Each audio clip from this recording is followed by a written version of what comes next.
ideas. So who's your favorite grandchild? I was going to say grandson, but grandchild. Oh my gosh, that's not a fair question. I'm not going to say. I know. I didn't think you were gonna.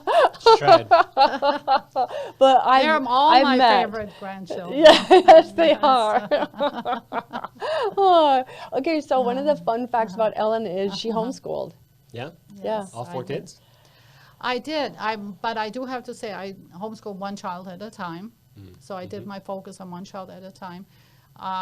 So they went through public school, private school, and homeschool. And whatever the need was of the child, and I really enjoyed that a lot. I know you did a different way, Yeah. but it really worked. You know, it really worked because that's a whole nother thing, to think outside the box of traditional schooling. And I've also worked in the school system in LA Unified, and I just saw so many kids go by the wayside. It was like a big, fat babysitting thing, and the same thing, regurgitation.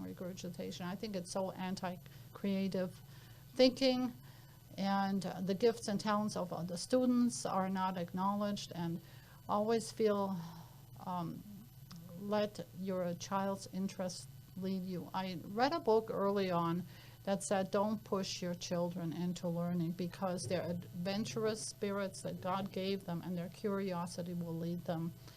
And I remember one year my son was not doing well, and so I pulled him out of school and we took a trip to Germany, because I thought, well, there's a whole lot more education going on doing that than him sitting in the classroom. And you know what? It worked. It did. Yeah. I mean, he ended up going to USC and UCLA, and he's a city planner, and he followed his heart and his interests, which surprised me.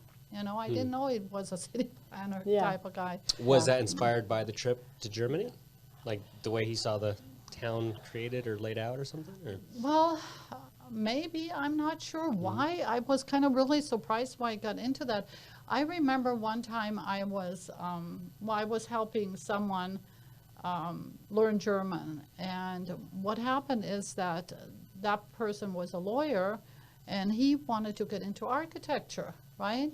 And there's a whole creative part of him that he explored, and he went to Germany because of the architecture and things. So that's why I came into the picture and helped him learn German. But maybe, you know, I'm not sure. I think right now he's working as a city planner, which is kind of limiting him, but it's a good foundation. Hopefully, Lord willing, I pray a lot that he'll move it to a more creative place in his life.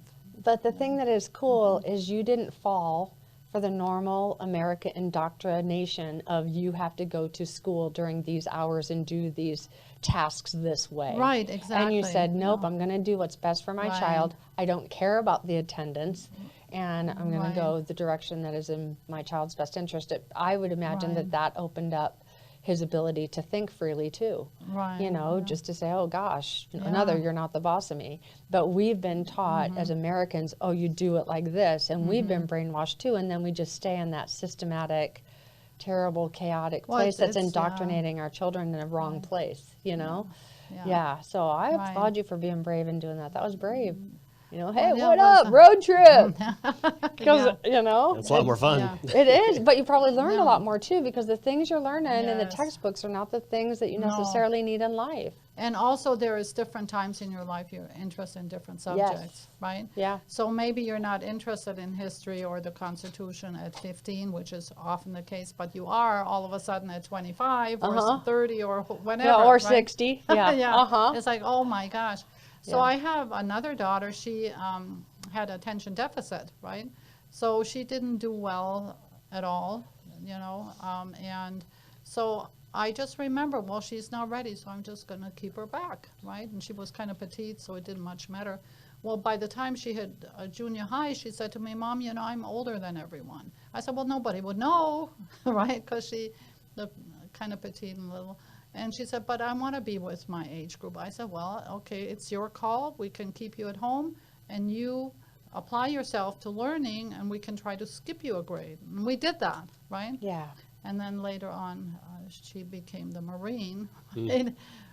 But I didn't put her on Ritalin, right? Yeah. Because she could not have been a Marine had she tested out as having Ritalin at the time. And so she was challenging in a lot of ways because she had high energy, which she needed later on to be a Marine, right? Yeah. Yeah. So.